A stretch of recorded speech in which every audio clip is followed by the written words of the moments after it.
अस्सलामुअलैकुम, आप देख रही हैं प्रोग्राम हर जाविये से। मैं हूं आपके साथ शुमाइला। शहनाज़ीन, मुस्लिम लीग नून के कायद नवाज शरीफ की बरतानवी अस्पताल की मेडिकल रिपोर्ट जारी कर दी गई है, जिसमें यह बताया गया है कि नवाज शरीफ को अब भी दिल के आर्जे की अलामात हैं और दीगर अमराज की वजह से उन्हें मुसलसल फॉलोअप की ज़रूरत है। रिपोर्ट में यह भी बताया गया है कि नवाज शरीफ की एंजियोप्लास्टी नवंबर 2022 में की गई थी। अब सवाल यह है कि बरतानवी रिपोर्ट नवाज शरीफ के अदालती मामलात में क्या उनके लिए कारआमद साबित हो सकती है, क्योंकि उन्हें मुसलसल फॉलोअप की ज़रूरत है।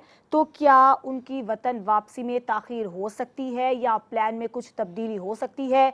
वो अलग बात है कि शहबाज शरीफ साबिक वज़ीर आज़म बार बार ये कह चुके हैं कि वो हातमी तौर पर 21 अक्टूबर को वतन वापस आएंगे और बार बार इस हवाले से सवाल ना पूछा जाए कि नवाज शरीफ वापस आ रहे हैं या नहीं आ रहे हैं। इस पर हम आज के प्रोग्राम में हम बात करेंगे। इसके अलावा भारत जिस तरह से अपनी हठधर्मी पर कायम है, भारत के अंदर और अब भारत से बाहर दूसरे ममालिक में भी भारत जिस तरह से दहशतगर्दी फैला रहा है, उस हवाले से इसी तनाजुर में अमरीकी अखबार में एक खबर आई है कि अमरीका को भारत के साथ सिफारती ताल्लुकात महदूद करना होंगे। अमरीकी तर्जुमान मैथ्यू मिलर की जानिब से यह कहा गया है कि खालिस्तान तहरीक और सिखों के एहतजाजी मुजाहिरों को अमरीका की हिमायत हासिल है और भारत को हरदीप सिंह के कातिल में की जाने वाली जो तहकीकात हैं उसमें कनाडा के साथ ताउन करना होगा। अब अमरीका ने भारत के साथ सिफारती ताल्लुकात में कमी का इशारा तो दे दिया है। क्या पाकिस्तान को इससे कोई फ़ायदा हो सकता है और क्या भारत अपनी रविश अब बदलेगा? कुछ उसको अपने रवैये में उसके वो जिस तरह से अक़लियतों के साथ कार्रवाइयाँ कर रहा है, जिस तरह से जुल्म व सितम ढा रहा है, क्या उसको अपनी रविश तब्दील करना पड़ेगी? यह अब नागुज़ीर हो गया है। इस पर भी हम आज के प्रोग्राम में डिस्कस करेंगे। साथ ही साथ मुल्क भर में जो गैर कानूनी तौर पर मुकीम अफ़गान बाशिंदे हैं, जो तारिकीन वतन हैं, उनके खिलाफ भरपूर ऑपरेशन किया जा रहा है। कराची में भी कराची पुलिस चीफ की जानिब से बताया गया है कि 4 लाख से ज़्यादा अफ़गान बाशिंदे मौजूद हैं जो कि गैर कानूनी तौर पर यहाँ मुकीम हैं। मुख्तलिफ जराइम में भी वो मुलव्विस हैं, स्ट्रीट क्राइम है, इसके अलावा भत्ताखोरी है, दीगर जराइम में ये अफ़गानी शामिल हैं। तो अब तारिकीन वतन की मुल्क बदरी से जराइम में कितनी कमी वाक़ई होगी और इससे मईशत को क्या फ़ायदा होगा, मईशत पर कितना बोझ कम होगा इन तारिकीन वतन को, इन गैर मुल्कियों को मुल्क बदर करने से? भरपूर तरीके से मुल्क भर में इसके खिलाफ कार्रवाइयाँ जारी हैं। अपने मेहमानों से मैं आपका तारुफ करवा देती हूँ। ब्यूरो चीफ इस्लामाबाद काशिफ रफ़ीक हमारे साथ मौजूद हैं, ब्यूरो चीफ लाहौर मुनव्वर भट्ट और ब्यूरो चीफ कराची इम्तियाज़ खान फरहान साहब, आप तीनों का बहुत शुक्रिया। सबसे पहले काशिफ बताइएगा, नवाज शरीफ की बरतानवी अस्पताल की मेडिकल रिपोर्ट जारी की गई है जिसमें बताया गया है कि उन्हें दिल के आर्जे की अलामात अब भी हैं, मुसलसल फॉलोअप की ज़रूरत है। तो आपको लगता है कि अदालती मामलात में उनके लिए कुछ रिलीफ हो सकता है, ये रिपोर्ट कारआमद साबित हो सकती है? बिस्मिल्लाहिर्रहमानिर्रहीम। शुमाइला, ये रिपोर्ट जो है, ये रिपोर्ट तो बहुत जल्द आना थी, बहुत पहले आना मकसूद थी, लेकिन अब ये रिपोर्ट सामने आई है। इस रिपोर्ट के सामने आने से कम वो चैम गोइयाँ दम तोड़ गई जो तहरीक इंसाफ के लोगों ने एक प्रोपेगेंडा किया था कि नवाज शरीफ साहब वहाँ पे इलाज के लिए गए हैं तो उन्होंने इलाज करवाया क्यों नहीं, अगर इलाज करवाया तो कहाँ पे करवाया, उस इलाज की तफसीलात क्या हैं, डिटेल्स क्या हैं, और ये तफसीलात जो है वो अदालत से भी शेयर करना मकसूद थी। सो आज जो तफसीलात शेयर की गई, मैं समझता हूँ कि इसमें कोई ऐसी अचंभे की बात या हैरानकुन बात नहीं है। उनको आर्जा दिल में वो मुब्तला थे और उसके ट्रीटमेंट के लिए वो बाहर गए। उसके अलावा शुगर का मर्ज भी उनको डिटेक्ट हुआ है। असल इम्पॉर्टेंट चीज़ ये है कि इस रिपोर्ट के दो पहलू हैं कि उनकी जो तबीयत है वो प्रॉपरली हील अप नहीं है, और ये इस तरह की जो बीमारियां होती हैं यूजुअली उनकी लुक आफ्टर जो सी है वो बड़ी कॉन्शियसली करनी पड़ती है, वो शुगर हो या हार्ट का पेशेंट हो। तो उनको प्रॉपर फॉलोअप चाहिए, प्रॉपर चेकअप चाहिए, टाइम पे उनको मेडिसिन चाहिए, टाइम पे उनकी डाइट चाहिए, उस डाइट को बड़ा ख्याल रखना पड़ता है इस दो अमराज के जो लोग होते हैं। अब देखना यह है कि ये जो प्रॉपर फॉलोअप की बात बीच में लिखी गई है और जो रिपोर्ट लिखी गई है, उसके बाद जब नवाज शरीफ साहब पाकिस्तान आएंगे 21 अक्टूबर को, और आज सदर मुस्लिम लीग नून ने अपनी प्रेस कॉन्फ्रेंस में भी कहा कि वो मीनार पाकिस्तान में जलसा भी करेंगे और ये चाहे गोइयां तम दौड़ जाए कि वो नहीं आ रहे, लेकिन इस तरह की हसास तबीयत के साथ, इस तरह की हसास सेहत के साथ नवाज शरीफ साहब कितनी एक्सटेंसिव सियासी एक्टिविटी कर सकते हैं, नंबर एक। नंबर दो ये है कि अदलिया की जानिब से उनको क्या रिलीफ मुयसर आता है। कि वो चूंकि सजा याफ्ता थे, जब यहाँ से गए थे बेल लेके, तो उसके बाद दोबारा उनका जो कानूनी प्रोसेस वहीं से शुरू होगा या उसमें को उनको अबूरी रिलीफ दे दिया जाएगा, ये भी देखने की बात है। सही। और तीसरी बात यह कि अगर उन्होंने उनको जेल जाना है और फिर उसके बाद बेल लेके वापस आना है, तो क्या जेल में ये तमाम सहूलियात मौजूद हैं? कहीं खुदा न खास्ता वहाँ पे सहूलियात के फुकदान के मामले पे नवाज शरीफ साहब की तबीयत ज्यादा ना बिगड़ जाए। और इस तमाम रिपोर्ट के तनाजुर में मैं तहे दिल से दुआ गो हूँ कि अल्लाह ताला उनको सेहत कामला दे, सेहत याब रखे और वो बखैर आफियत पाकिस्तान लैंड करे 21 अक्टूबर को, और पाकिस्तान की आवाम से खिताब करें, अपने कारकुनान से खिताब करें, अपना मुआशी विजन दें। क्योंकि इस तरह की जो अमराज होते हैं शुगर और हार्ट के, इस तरह के पेशेंट की तबीयत किस वक्त बिगड़ जाए, किस वक्त तबीयत संभल जाए, ये बड़ी ट्रिकी सी कहानी होती है। तो अभी ये जरूर है कि अगर फॉलो अप का डॉक्टर ने कहा गया है तो बहरहाल उनको केयर करने की जरूरत है, और अल्लाह ताला करे कि वो सेहत याब रहे और अच्छी सेहत के साथ वो पाकिस्तान आए। कहीं ऐसा ना हो कि पाकिस्तान आने की जो डेट उन्होंने दी है उससे कबल खुदा न खासा दोबारा उनकी तबीयत बिगड़ ना जाए। बिल्कुल ठीक है। मुनव्वर, आपका इस पर वैसे क्या ख्याल है जो रिपोर्ट सामने आई है? क्या अदालती मामलात में उनके लिए कुछ रिलीफ हो सकता है? और दूसरा ये कि आज तो शहबाज शरीफ ने कह दिया है कि बार बार ये सवाल ना पूछा जाए कि नवाज शरीफ कब वापस आ रहे हैं, वो 21 अक्टूबर को वापस आएंगे।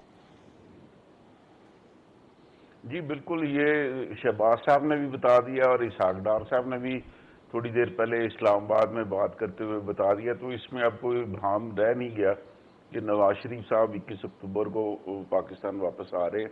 और ये रिपोर्ट जो है वो मीडिया के लिए नहीं जारी की थी, ये अदालत में सबमिशन के लिए उन्होंने जारी की थी, क्योंकि अदालत ने ही उन्हें इलाज के लिए बाहर भिजवाया था और ये शर्त रखी गई थी कि वहाँ पे जो भी उनकी ट्रीटमेंट होगी उसके हवाले से अदालत को भी अपडेट रखा जाएगा। सही। तो ये रिपोर्ट पहली दफा नहीं आई, इससे पहले भी अदालत जो है वो हाई कमिश्नर जो लंदन में है, वो पाकिस्तानी हाई कमिश्नर, उनके जरिए भी ये वेरिफिकेशन होती रही है। और जो साबिक हुकूमत थी वो तो अपने डॉक्टर्स के जरिए भी पता करवाते रहे हैं, और वहाँ पे जो उनके पार्टी वर्कर्स और बासर अफराद हैं उनके मिलने वाले, उनके जरिए भी ये वेरिफिकेशन होती रही है। तो ये वाला मामला, इसमें कोई ऐसी बात नहीं। हर पाकिस्तान में तो आमतौर पे 50 साल के बाद हार्ट और शुगर के आर्जे हर बंदे को ही लग जाते हैं।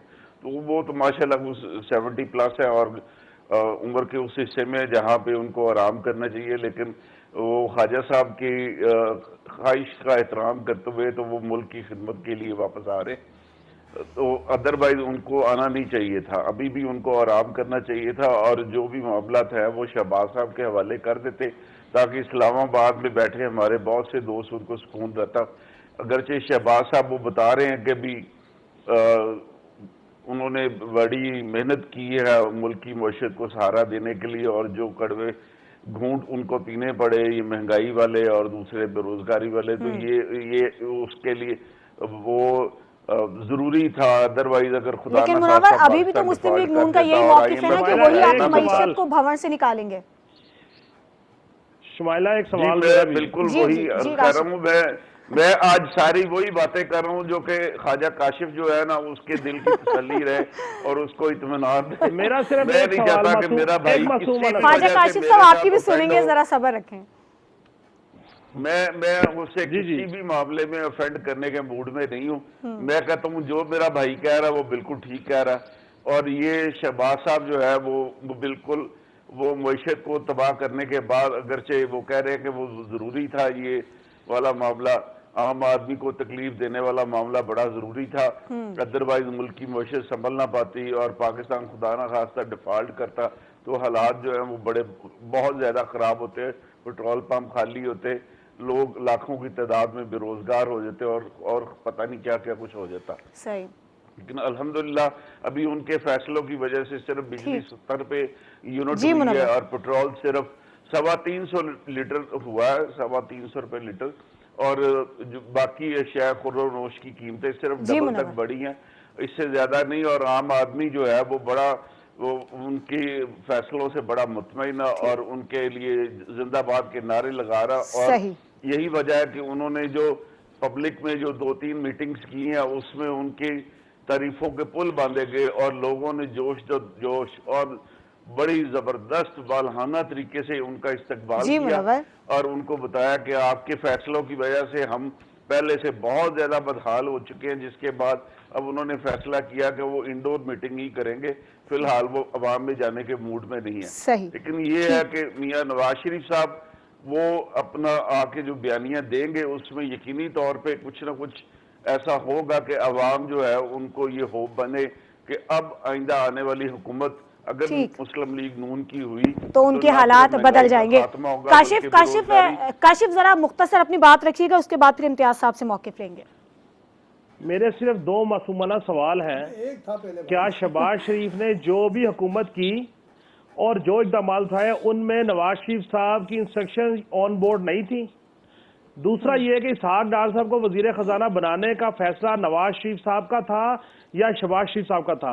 अगर भट्ट साहब इसको भी क्लियर कर दे तो मैं बड़ा मशकूर होऊंगा। ठीक है, इन मासूमाना सवालात के जवाब जनाब मैं वजाहत करता हूँ, ये जो महंगाई का वाला इशू हुआ था जहाँ पे लंदन में मीटिंग हो रही थी, तो मियां नवाज शरीफ साहब गुस्से से उस मीटिंग से उठ के चले गए थे, लेकिन फैसला वही हुआ जो शहबाज साहब ने किया था। और इसहाक डार साहब ने जब ये बात की थी तो बहुत से लोग जो है उन्होंने मोतरिज हुए थे और उन्होंने ये भी कहा था कि $4 बिलियन जो स्टेट बैंक से विदाउट एनी इंटरेस्ट दिए गए उसकी भी तहकीकात होनी चाहिए और डॉलर की जो हुंडी और हवालाबाजी हो रही है इसके ऊपर काम करना चाहिए। तो वहां पे पाकिस्तान के एक बहुत बड़े इंडस्ट्रियलिस्ट हैं, उनके नाम भी आ रहे थे कि वो उन्होंने प्रेशराइज किया हुकूमत को कि फौरी तौर पे डॉलर की कीमत इस कदर न गिरे, उनके लिए बहुत मसाइल होंगे। चलें ठीक है, अब हम जरा इम्तियाज साहब आपसे इस पर जवाब चाहेंगे। देखिए रिपोर्ट ये बात सही है भट्ट साहब ने जो की, ये जो हम बहुत सारी बातें मीडिया पे करते हैं, या अगर इसमें ये रेगुलर तरीके से अदालती अहकामात के तहत मेडिकल रिपोर्ट्स आ रही थी और वहाँ पे बोनाफाइड डॉक्टर्स, वहाँ पे ऐसा नहीं होता कि हर कोई उठा के आपको नहीं दे सकता पाकिस्तान की तरह, तो आते थे, उसकी मॉनिटरिंग भी होती थी।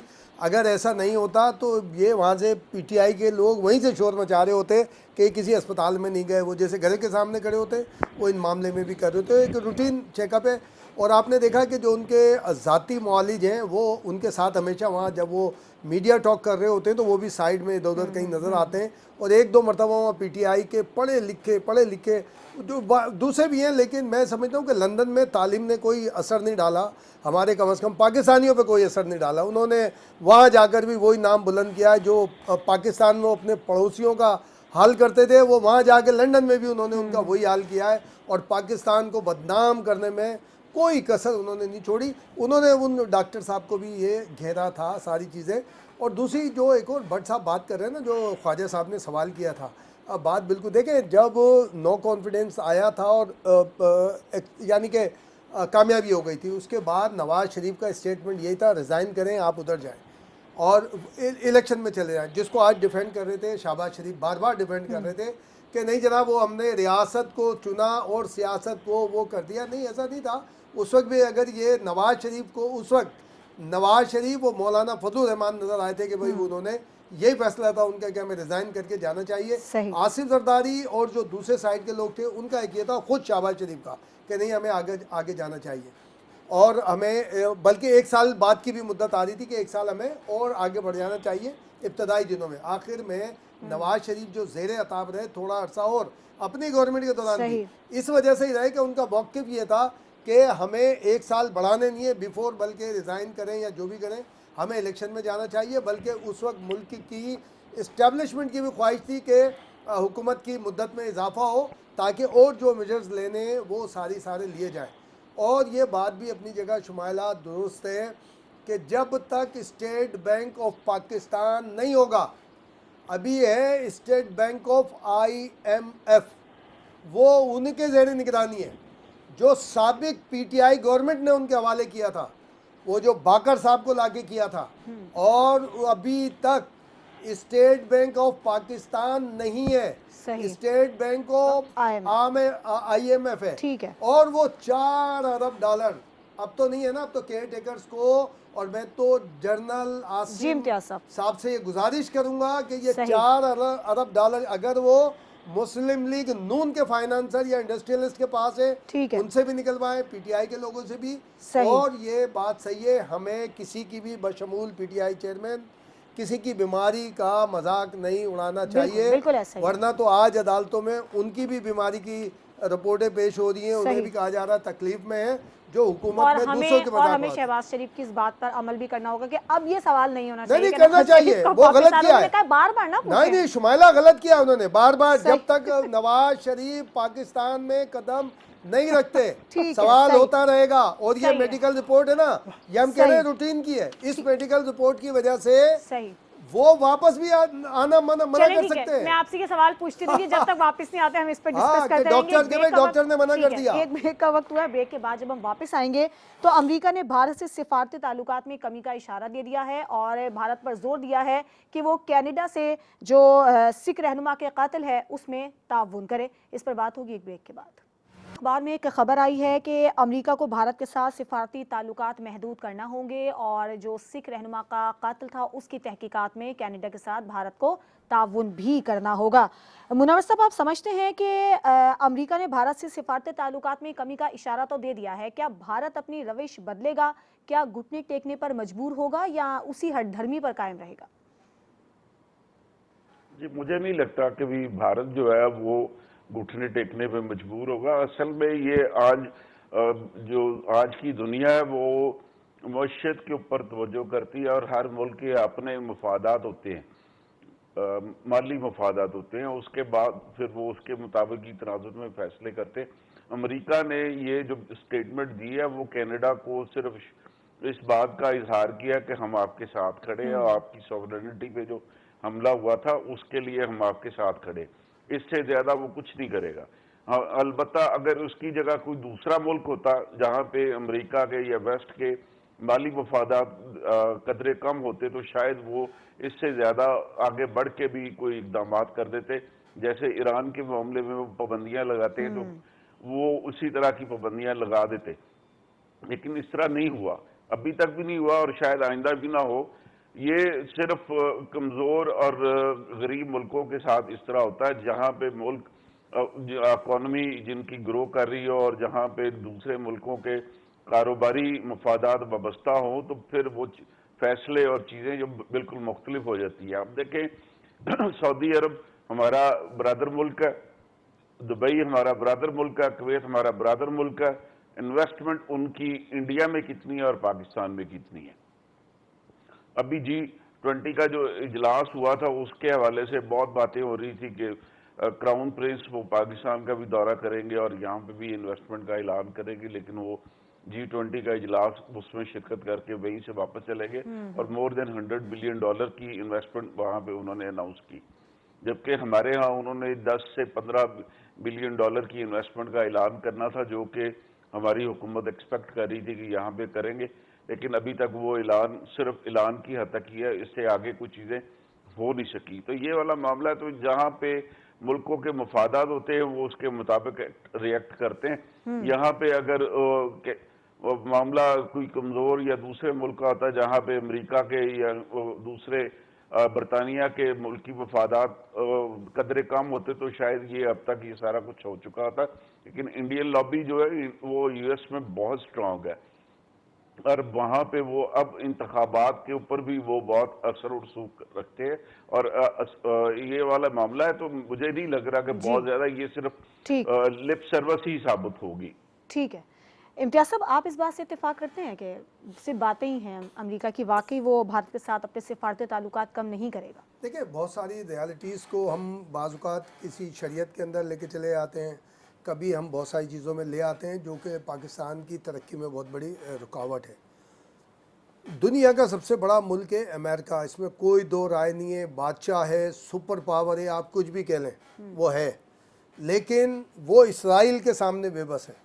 इसलिए बेबस है, दुनिया के शायद छोटे तरीन मुल्कों में शामिल है इसराइल, उसके सामने बेबस है वो, इसलिए कि उसने जदीद तरीन टेक्नोलॉजी और अपने सप्लाई सिस्टम, वो लोग इजादात वो करते हैं जो यूनिक होती है, जो उन्हीं के पास होती है, चाहे वो पीने का पानी ही क्यों ना हो। वो उसमें कोई ऐसी ख़ास चीज़ करते हैं। और ये चीज़ें हम ले सकते थे अगर सुलह हुदैबिया के तमाम पॉइंट्स पढ़कर, अगर उसको हम आज भी फॉलो करें तो हम कर सकते हैं। और एक जो काशिफ एक बार बार बात कहता है, मैं बिल्कुल उससे मुत्तफिक बार बार होता हूँ कि ड्यूल नेशनलिटी पे पाकिस्तानियों की पाबंदी लगानी पड़ेगी।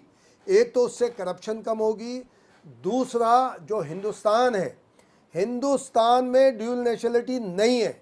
हिंदुस्तान का कोई फ़र्द अगर अमेरिका में है तो अमेरिकन है, यूके में है तो ब्रिटिश है। पाकिस्तान की ड्यूल नेशनलिटी की वजह से कोई कंट्री उनके ऊपर ट्रस्ट करने को तैयार नहीं। ये कितने ढोल बजाएं अमरीकी आके यहाँ के, ये बाराक ओबामा का एडवाइज़र था, ये क्लिंटन का एडवाइज़र है, ये मेरा फला है, वो पाकिस्तान में आके वॉइस राइट बन के घूमते रहें, अपने टीवी पे इंटरव्यू करवाते रहें। आपको रियलिटीज़ के साथ आगे बढ़ना पड़ेगा। और ये बात सही की है भट्ट साहब ने बिल्कुल, कि सारी दुनिया इकोनॉमी, एक तो ज़ाहिर है सिक्योरिटी पॉइंट ऑफ व्यू तो होता ही होता है, लेकिन उससे ज़्यादा अब सुपीरियर हो गया है economy point of view. Economy point of view से वो ये सारी चीज़ें देखते हैं, करते हैं। इतनी बड़ी आबादी भी है और सारी, हमारे यहाँ वन विंडो ऑपरेशन ही नहीं है। ये जो आज अहमदाबाद जहाँ पे वर्ल्ड कप जो आज हो रहा है, और हिंदुस्तान बेंगलोर वगैरह जो नंबर 1 करार दिए जा रहे हैं कि 100 बिलियन डॉलर की एक्सपोर्ट है वहाँ पर, इसकी हमारे ये जो इलेक्ट्रॉनिक जो भी डिजिटल है, उसकी पहले आप जाएँ गूगल सर्च करें, उसकी पहली फिजिबिलिटी हैदराबाद पाकिस्तान बना हुआ है।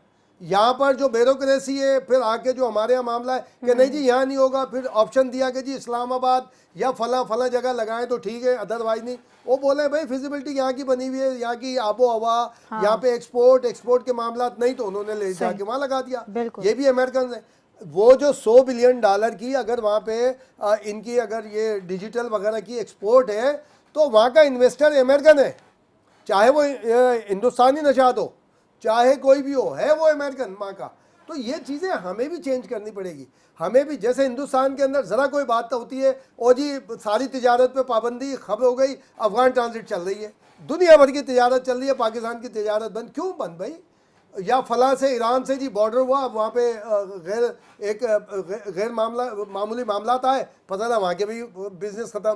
चाइना में खुंजाब वगैरह साल में इतने महीने खुलती है, एक अरसे के बाद अब वो वहाँ पे ट्रेड शुरू हुई थी। भाई आप ट्रेड देखें, अगर आप देखें, मेरे आपके पूरी दुनिया के आका व मौला सल्लल्लाहु अलैहि वसल्लम ने इस्लाम की तरगीब का आगाज़ ही कैसे किया था? आप कॉन्वॉय लेके जाते थे, नहीं जाते थे? अम्मा खदीजा रज़ियल्लाहु ताला अन्हा के आप जाते थे, बिजनेस करते थे, कि कुर्बो जवार के लोग कहते थे ये कैसा बच्चा है, इतना ऑनेस्ट, हर चीज़ को एक तरीके से ईमानदारी के साथ। तो इसका मतलब ये हुआ आपको तिजारत बुनियाद बनानी पड़ेगी। दुनिया में चाइना समेत जिसने तिजारत को बुनियाद बनाया है वो कामयाब हुए हैं और उन्होंने तरक्की पाई है। हमें शरीयत को शरीयत के हवाले से फॉलो करें। हमारा दिफा, हमारी मईशत, हमारी सियासत, हमारा सोशल जो भी एक सोसाइटी है, इंशाल्लाह सब सही हो जाएगा इंशाल्लाह। ठीक है। अच्छा काशिफ, आपका इस पर मौकिफ क्या है? क्या भारत और अमेरिका में सिफारती ताल्लुकात में कुछ कमी हो सकती है या सिर्फ ये बातों की हद तक है? और अगर कमी होती है तो क्या पाकिस्तान को इसका कोई फ़ायदा पहुंच सकता है? देखिए शुमाइला, पहली बात तो यह है कि ज़िंदगी हमेशा अपनी खूबियों पे गुजारने और प्लान करने की कोशिश करनी चाहिए, ना कि अगले की खामियों के ऊपर अपनी प्लानिंग बनाई जाए। बिल्कुल सही। जो कि 3, 3.5, पौने 4 साल चेयरमैन तहरीक इंसाफ ने दूसरों की खामियों के ऊपर अपनी हुकूमत की, और आज उनका हाल क्या है। पाकिस्तान के अकाबरीन को, पाकिस्तान के पॉलिसी मेकर्स को अपना स्ट्रॉन्ग पॉइंट, अपनी हिकमत अमली, अपना प्लान जो है वो एक ड्रा करना चाहिए, जो कि ड्रा हो चुका है, उसके ऊपर एग्जीक्यूट होना चाहिए। अब जहाँ तक बात है हमारी खारजा पॉलिसी की, और भारत ने जो असैसिनेशन की है सिख लीडर की कनाडा में, मामला है कनाडा का और इंडिया का। अब कनाडा जो है वो अपनी हैसियत रखता है और अमेरिका उसके साथ अलाई इसलिए होना चाहता है कि बिल्कुल जी ये गलत काम हुआ है, क्योंकि अगर ये असैसिनेशन कनाडा में हो सकती है और वहाँ पे कोई चीज़ फिक्स नहीं होती, तो कल ये मामला जो है अमेरिका में भी हो सकता है। आपको याद करवाता चलूँ कि इस तरह का एक मामला टर्की की सरजमीन पे भी हो चुका है। एक सहाफी के साथ जो मामला बना था, सही। जिसके बाद सऊदी अरेबिया और टर्की की एक बहुत बड़ी आपस में कन्फ्रंट्रेशन शुरू हो गई थी। सही। ठीक है, देखें ये सफारती आदात के खिलाफ है। ये जो जिंदा कौमें होती हैं वो अपनी टेरिटरी का, अपने कवानीन का, अपने शहरियों का, उनके हकूक का पासदार करती हैं। ये सारे जो है वो इस तरह के नहीं होते कि आप दूसरों के इशारों पे अपने ही लोगों के ऊपर बल पड़े और अपने लोगों के खिलाफ काम शुरू कर दें और इतनी मुखालफत में आगे चले जाएं कि आप रियासत को नुकसान पहुंचाने के दर पे हो जाएं। इस तरह के तजर्बात, इस तरह के शगुफे, इस तरह के इकदाम आपको पाकिस्तान में सिर्फ देखने को मिलेंगे। ठीक। अब बात यह है कि भारत ने एक अमल किया, अमेरिका उसको कह रहा है कि जी हम अपने ताल्लुकात महदूद करेंगे। तो ये तो बिल्कुल ऐसी ही है जैसे वो पंजाबी में कहते हैं गोंगलो तो मिट्टी ला ली। अब आप भले ताल्लुकात महदूद करें ना करें, मुद्दा ये है कि असैसिनेशन हुई या नहीं हुई। अगर हुई तो उसके ऊपर आप बताएं क्या करेंगे। अगर इन्होंने उनके सफारतकार निकाले तो भारत ने कनाडा के सफारतकार निकाल दिए। सही। 1.25 अरब की आबादी है, 1.25 अरब की आबादी की मईशत के बेनिफिट जो है वो कौन सा मुल्क छोड़ने को तैयार होगा सिर्फ इस बुनियाद पे कि कनाडा में एक असैसिनेशन हुई। ये सही। सिखों की लड़ाई है, खालिस्तान की लड़ाई है। ये सिखों ने खुद लड़नी है और तहरीकों में लोग शहीद भी होते हैं, असैसिनेट भी होते हैं, उनको तकलीफ भी होती है। देखना यह है कि सिख कम्युनिटी खुद कितनी डिटर्मिन है अपने हकूक लेने के लिए।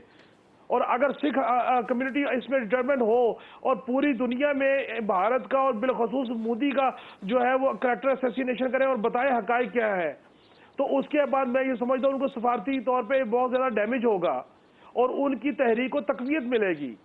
अब ये सिर्फ एक दूसरे के साथ पॉइंट स्कोरिंग, एक दूसरे के साथ सिर्फ स्कोर सेटल और एक दूसरे के साथ सिर्फ इखलाक की जो है वो हिमायत करने के अलावा इससे ज्यादा अमेरिका का कोई रोल नहीं होगा इसके ऊपर। ठीक है। सो मैं ये समझता हूँ कि हमें भी इसके ऊपर देखना चाहिए कि अगर हमारे मुल्क में भी कोई गैर मुल्की इंटरवेंशन हो रही है, हकायक सामने लाने चाहिए और हमें उसके ताई अपनी पॉलिसी बनानी चाहिए, जैसे अफगान महाजिर की पॉलिसी बन चुकी। सही। बस मेरी दुआ एक है कि अल्लाह करे कि ये जो पॉलिसी अब आर्मी चीफ साहब के विजन के मुताबिक बनी है और निगरान हुकूमत के साथ मिलकर एग्जीक्यूशन उसकी हो रही है, अल्लाह करे ये मुस्तकिल मिजाजी से जारी रहे। बिल्कुल, फिर ही इसके दूरस्थ नताइज भी सामने आएंगे। ठीक है, एक ब्रेक का वक्त हुआ है, ब्रेक के बाद जब हम वापस आएंगे तो इसी हवाले से बात करेंगे। अफगान मुहाजिरीन की मुल्क बदरी का जो अहम फैसला किया गया है और कराची पुलिस चीफ ने भी इस हवाले से कमर कसी है। कराची में बताया गया है कि 4 लाख से ज्यादा अफगान बाशिंदे इस वक्त मुकीम हैं जिनके खिलाफ भरपूर कार्रवाइयाँ की जा रही हैं। इस पर बात होगी एक ब्रेक के बाद। Welcome back. Karachi police chief की जानिब से बताया गया है कि कराची में इस वक्त 4 लाख अफगानी गैर कानूनी तौर पर जो बाशिंदे हैं वो मुकीम हैं और इनमें से बहुत बड़ी तादाद ऐसी है जो कि कराची में स्ट्रीट क्राइम की वारदातों में भी मुलव्विस है। इम्तियाज़ साहब, आपको लगता है कि अब जो ये कार्रवाइयाँ की जा रही हैं इससे जराइम में कितनी कमी वाक़ई होगी और इसके अलावा जो मुल्की मईशत है, जो ये स्मगलिंग रुकेगी, इसके अलावा जो गैर कानूनी कारोबार हो रहा है उससे मईशत पर कितना बोझ कम होगा?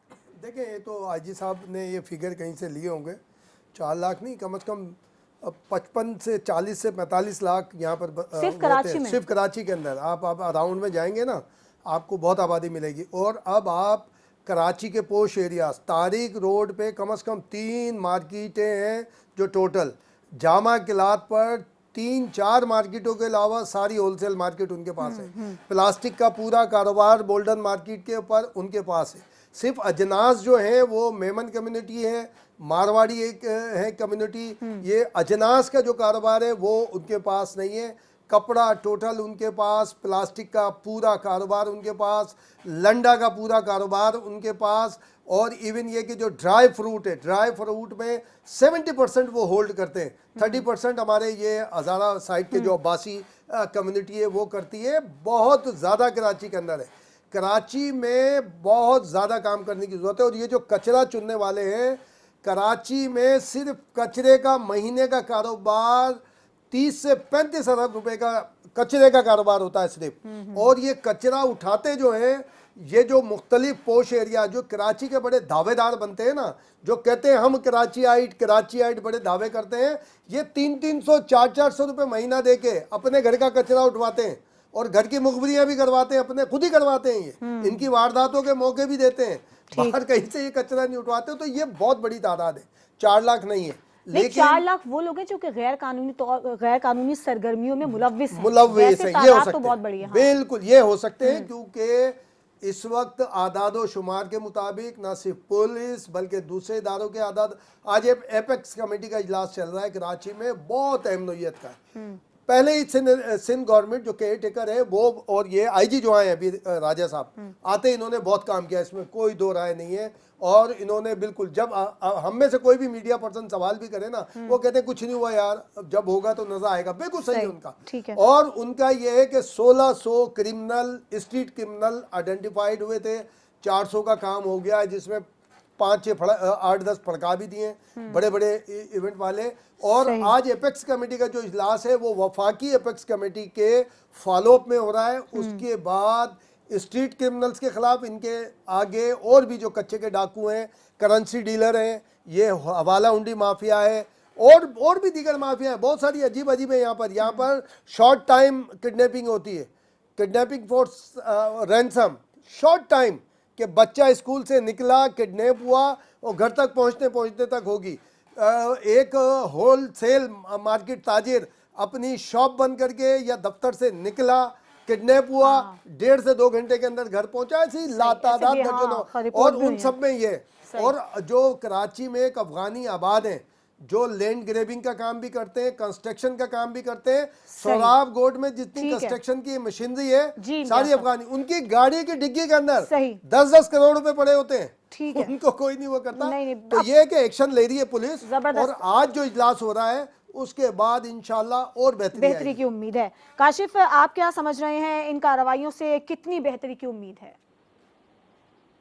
देखिए, ये जो कार्रवाइयों का डिसीजन हुआ है, इस कार्रवाइयों से मैं ये समझता हूँ कि 3 बड़े शहर कराची, इस्लामाबाद, रावलपिंडी ज्वाइन कर लें और लाहौर, ये 3 शहर जो हैं ये इनको फ़ायदा होगा। बिलखसूस ये कार्रवाई अगर मुस्तकिल मिजाजी से कंक्लूडेड हो जाती हैं। इन 3 शहरों में सबसे ज़्यादा प्रॉब्लम हुआ, आबादी गैर ज़रूरी तौर पर बढ़ गई। उसके बाद ये मसला बना कि वहाँ पे किरायों में गैर ज़रूरी इजाफा हो गया, प्रॉपर्टी में गैर ज़रूरी इजाफा हो गया, अजनास स्टॉक हो गई, डॉलर, हवाला, हुंडी, स्मगलिंग, हर चीज़। अच्छा, अब जब ये कार्रवाइयाँ होंगी तो इन 3 शहरों में मैं समझता हूँ कि किराए भी नीचे आएंगे, प्रॉपर्टी की कीमत भी नेचुरल वे पे आएगी और बाकी जो अजनास है उसमें भी होगा और बिलखसूस अमन व अमान जो है वो बहाल होगा।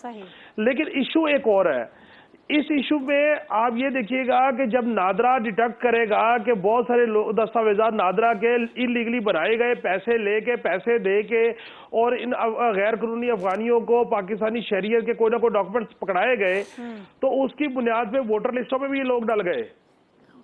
उसकी बुनियाद पे वोटर लिस्टों का इस्तेहकाक भी आ गया और उसके बाद फिर उन्होंने सियासी आड़ ले ली और उसके बाद वोटिंग का आड़ भी ले लिया।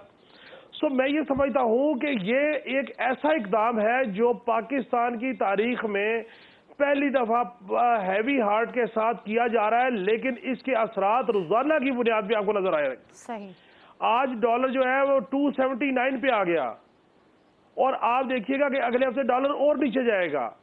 अब जब ये डॉलर 250 तक जाएगा, पेट्रोल और बाकी अजनास भी नीचे आएंगी, क्योंकि ये सारी अननेचुरल वे थी। पैसा बेतहाशा था, ब्लैक चीज़ों को किया जा रहा था, उसमें सट्टे में मुलविस हो रहे थे। अब लोगों को पता है कि हम मुल्क से दरबदर हो रहे हैं, तारकीन वतन को यहाँ से निकाला जा रहा है जो गैर कानूनी तौर पे मुकीम है, तो वो अपनी प्रॉपर्टी, अपने सोना, अपने करेंसी, अपने डॉलर, अपनी अजनास औने पौने बेच रहे हैं और वो कहते हैं किसी न किसी को बेचे ताकि जो भी पैसे मिले वो हम लेके साथ जाए, ताकि वहां पे जाके कैसे आबादकारी करेंगे। अब देखना ये है कि किस डिटर्मिनेशन के साथ कहां तक ये कंक्लूड होता है। अगर हम जो गैर मुल्की मुकीम है यहाँ पे, वो अफगानी है, बंगाली है, बर्मी है, कोई भी है, वो यहाँ से चले जाते हैं, 3-4-5 मिलियन भी चले जाते हैं, तो मैं ये समझता हूँ कि बहुत बड़ी कामयाबी होगी और इसका बहुत दूरस्थ बताए जाएंगे। ठीक है मुनव्वर साहब, मुस्तकबिल में आप इन फैसलों के क्या असरात देख रहे हैं? देखिए, ये बिल्कुल ये काशिफ ने बड़ी तफसील के साथ बता दिया कि अगर ये इस मामले में ये पॉलिसी कंटिन्यू की तो ना सिर्फ डॉलर नीचे आएगा बल्कि अशिया फरोनोश और मार्केट की जो लैंड की कीमतें वो भी कम होंगी, तो उससे अल्टीमेटली फ़ायदा तो पाकिस्तानी अवाम को ही होगा। मैं समझता हूँ कि इस मामले में बड़ी शफाफियत रखनी चाहिए। ये ऐसा नहीं है कि अभी अगर कोई बंदा हुलिये से अफगान लग रहा और वो पाकिस्तानी सिटीजन है तो सिर्फ इसी बुनियाद पे उसको जो है वो डिपोर्ट कर दिया जाए। इस तरह का मामला भी नहीं होना चाहिए। इस मामले में शफाफियत बिल्कुल हर सूरत रहनी चाहिए। और जब से ये हुकूमत ने ऐलान किया, यहाँ पे हमारी जो पश्तून कम्युनिटी है उसमें भी काफ़ी ज़्यादा जो है ना वो शकूक पाए जा रहे हैं और वो हरासमेंट का शिकार हुए हैं। तो इस मामले में बड़ी बहुत एहतियात की भी ज़रूरत थी। अभी 2 दिन पहले ही वज़ीर आला पंजाब ने भी ये बात की है कि हम अफ़गानियों की लिस्टों को अपडेट कर रहे हैं और इस मामले में एहतियात का दामन हाथ से नहीं छोड़ेंगे कि भी कोई बंदा अगर वो वाकई पाकिस्तानी या अगर कोई अफ़गानी भी था और उसने यहाँ पे आके वो नेशनलिटी ले ली है, शादी करके ली है, बिजनेस इमिग्रेशन करके ली है या किसी और जरिए से उसने ये यहाँ पे अपनी शहरियत ले ली है, तो फिर उसमें और गैर कानूनी तौर पे मुकीम वो अफगानी, उसमें जरूर फर्क रखना चाहिए। सही। ऐसा नहीं होना चाहिए कि अगर एक बंदा जो है वो अफगानी था और उसने पाकिस्तान की नेशनलिटी ले ली है तो उसको भी सिर्फ इस बुनियाद पे जो है वो देश निकाला कर दिया जाए। अगर इस तरह की पॉलिसी हुई तो फिर ना सिर्फ पाकिस्तान में ये इसका रद्द-ए-अमल आएगा बल्कि दुनिया के बहुत से ममालिक से भी इस तरह का रद्द-ए-अमल आ सकता है। और दूसरी बात यह है कि भी अगर इस कानून को अगर आप अपने लिए मिसाल बनाते हो तो फिर देखेंगे दुनिया में कितने पाकिस्तानी जो है वो डुअल नेशनलिटी के साथ बाहर बैठे हुए हैं और पाकिस्तान की इकोनॉमी को सहारा दिए हुए। तो ये वाला फर्क है। बल इसमें बहुत एहतियात भी चाहिए और बिल्कुल मेरिट होना चाहिए, इसमें किसी के साथ ज्यादती नहीं होनी चाहिए। और बिल्कुल इसमें सिर्फ अफगानी नहीं है बल्कि जो दीगर गैर कानूनी तौर पर मुकीम है उन सब के खिलाफ यकसा तौर पर यह ऑपरेशन किया जा रहा है। मैं आप तीनों का बहुत शुक्रिया अदा करना चाहूँगी। और बात बिल्कुल ठीक है कि इन कार्रवाइयों में शफाफियत और एहतियात को मलहूज़े खातिर रखना बहुत ज़्यादा ज़रूरी है। आज के प्रोग्राम से इजाज़त दीजिए। अल्लाह हाफ़िज़।